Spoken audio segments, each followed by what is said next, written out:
తోలు తీస్తా అంటే నాలుక కోస్తాం. కృష్ణా జలాలపై చర్చించేందుకు దమ్ముంచి అసెంబ్లీకి రావాలని కేసీఆర్ హరీష్ ను హుందాగా ఆహ్వానించడం. గిటనే పిలిచింది కాళేశ్వరంలో కూడా. ఆయన గిదే కథ. వాళ్ళు విక్కొని పోయినాక ఏతులో పడ్డాడు.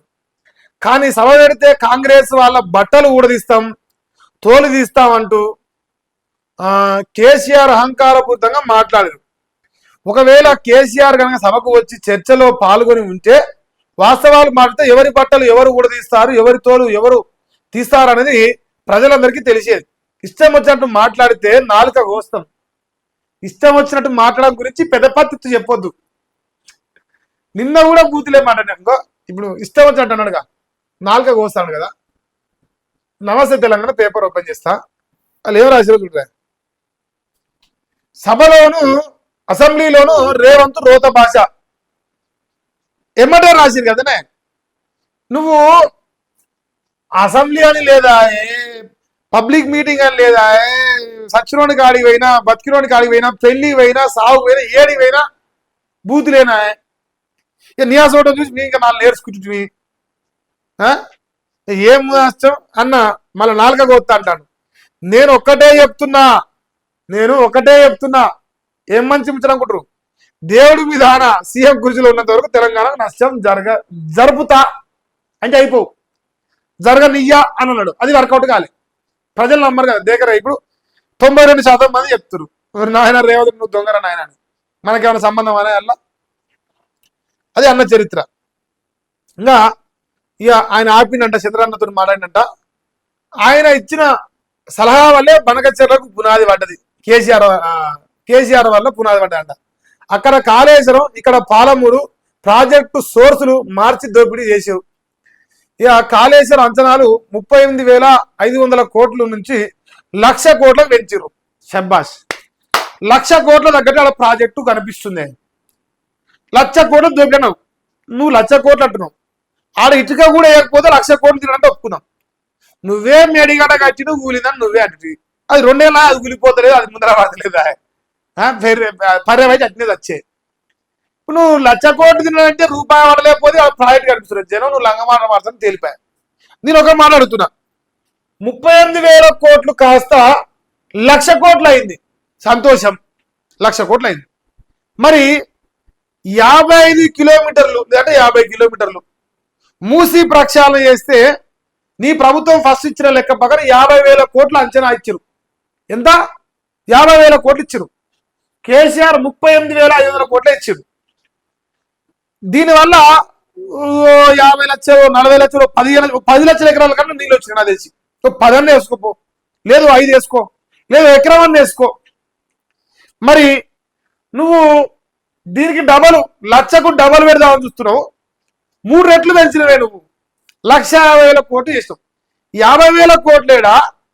50,000 అన్నాడు, 70,000 డైరెక్ట్ 1,50,000 చేసి 1,50,000 కోట్ల ప్రాజెక్టు మూసి ప్రక్షాళన చేయబోతున్నావు. సంతోషం. దానివల్ల ఎన్ని లక్షల ఎకరాలు నీరు వస్తుంది? ఆ కొక్కపేట్ల కాయి, ఆ గడ్డిపేట కాయి రోజు ఇది ఎక్కడ పోతుంది? మళ్ళీ తర్వాత దానికి ఆల్టర్నేటివ్ ఏంది? 1,50,000 కోట్లు మహేష్ జాయిన్ నేను చేయాలంతే, తగ్గేదే. పుష్పరాజు అయిపోయింది అన్న. మరి పుష్పరాజా గారు నేను అడుగుతున్నా, 1,00,000 కోట్ల స్కామ్ చేసినా పని కనిపిస్తుంది. మరి లేదు 1,50,000 కోట్లు ఒకవేళ పైసలు అయిపోవాలంటే 10 రూపాయల నోటు తీసుకోవచ్చుకో. దేశం మొత్తం 10 రూపాయల నోటు తెచ్చుకో.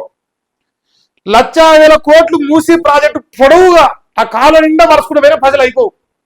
పరుచుకుంటూ పోయినా కిలోమీటర్ 3,000 కోట్లు పరచాలి. నువ్వు సక్కమైన పని చేస్తున్నావు. వెనకటి కంట కోడలు కట అత్త నిధులు చెప్తానట. దుంకొద్దు మరి అత్త నిధులు లేపినప్పుడు. మనం ఆయన 1,00,000 కోట్లు పెట్టి కదా 1,00,000 పెడతాను, అలా ఉన్నదేమో 55 కిలోమీటర్లు. మళ్ళీ అల్లకెళ్ళి మళ్ళీ తెచ్చే నీళ్ళేమో మళ్ళీ సార్కెళ్ళి అది కాళేశ్వరం కూలిపోయిందంటే 1,00,000 కోట్ల స్కామ్ అంటాడు. మళ్ళీ మీ పత్రికలు రాసినాయి మళ్ళీ సార్కెళ్ళి చెప్తున్నారని. సిగ్గానే లేకపోయా. ఇక పాలమూరు అంచనాలట 32,800 కోట్లట. కోట్ల నుంచి 90,000 కోట్లు పెరిగిందట. పాలమూరు ప్రాజెక్టులు 55,000 కోట్లు కొల్లగొచ్చేది కేసీఆర్ ప్లాన్ వేసింది. ఈడ 55,000 కోట్లు, ఈడ 1,00,000 కోట్లు, 1,55,000 కోట్లు ఆస్తుంది కేసీఆర్ ఫామ్ హౌస్ లో. ఆ బిల్డింగ్ సరిపోతుందా అన్ని పైసలు ఎత్తానికి? నాకు డౌటే. 1,50,000 కోట్లు వేయాలంటే ఆ బిల్డింగ్ సరిపోకపోవచ్చు. మరి నీ జూబ్లీస్ ప్యాలెస్ ఇవ్వాలకు దాచిపెట్టుకుంటున్నా పైసలు. మరి 1,00,000 కోట్లు, 50,000 కోట్లు, ఇన్ని కోట్లు మరి ఉన్నాయి. 10 పైసల బిల్ల విక్కలేకపోతుంది మరి 2 నెలలకి వెళ్ళి 10 పైసల బిల్ల. నీ గట్టి కడితే కేసీఆర్ కటింగ్ చేపించుకున్నప్పుడు 4 ఎంటికలు కింద పడతాయి. ఆ ఎంటికలు కూడా వికరాకపోయింది ఇప్పుడు అలా కొడుకు చెప్పి మా ఏది బొచ్చు కూడా వికలేవని చెప్పింది. లేదు నువ్వు మునగానైతే మరి ఇలా 1 కోటి రూపాయలు గుంజుకురావా, లేదు 1 రూపాయలు గుంజుకురాకపోతే చేత కాకపోతే అట కూడా. గీడ కోకపేటలో అలయ్య జాగినట్టు కేసీఆర్ 12 ఎకరాలు కబ్జా చేసింది. 12-11 ఎకరాలు పార్టీ ఆఫీస్ అన్నాడు. గదన గుంజవా అని చెప్పి నేను అది కూడా వికలేకపోయాడు. ఈయనట ఇన్ని కోట్లు అన్ని కోట్లు ఇక నీ తోలు తీస్తా. ఏం తీసావు నువ్వు తోలు? ఆ మటన్ షాప్ లో పోయి తోలు తీసుకొని బతుకుమారంటాను. అది పరిస్థితి. ఇక మరి డిపిఆర్ లేకుండానే 27,000 కోట్లు ఖర్చు పెట్టిరట. తెలంగాణ నీటి హక్కులపై రాజీ పడేది లేదట అన్న. ఇక బతికినా సచ్చినా తెలంగాణ కోసమే. ఎక్కడిది అయినా కేసీఆర్ 9 రోజులు 11 రోజులు చేసింది. ఈయన 45 రోజులు చేసింది. ఎందుకంటే 52 రోజులు. పొట్టి శ్రీరాముల కంటే 1 రోజు ఎక్కువ చేసింది. పొట్టి శ్రీరాముల కంటే 1 రోజు ఎక్కువ చేసి తెలంగాణ కోసం సాగు నోటి తలకాయ పెట్టిన కేసీఆర్ కాదు పెట్టింది, మా రేవంత్ రెడ్డి పెట్టింది. చెప్పేందుకు నీకు సిగ్గెట్ అనిపిస్తలేదు. నాకు అర్థం కాదు. కొంచెం అన్న అనిపించాలి కదనే. అయ్యో నేను ఎడమన్ను కూర్చుని ఏం చెప్తుంటుంది రా, జనం నవ్వుకుంటారా ఉండాలే. కృష్ణా జలాలు పాలమూరు ప్రాజెక్టుపై అసెంబ్లీలో సీఎం రేవంత్ రెడ్డి ప్రసంగించిండు. అది ఏం ప్రసంగించిండో ఏం కథో కానీ ఒక్కరు ఇలా దాని గురించి లేదు. పాలమూరు అంగడి గురించి ఇలా ఏముందా? కేసీఆర్ 50,000 కోట్లు మింగింది అంతే. అదేనా చర్చ? అసెంబ్లీలో కాదు అదేనా?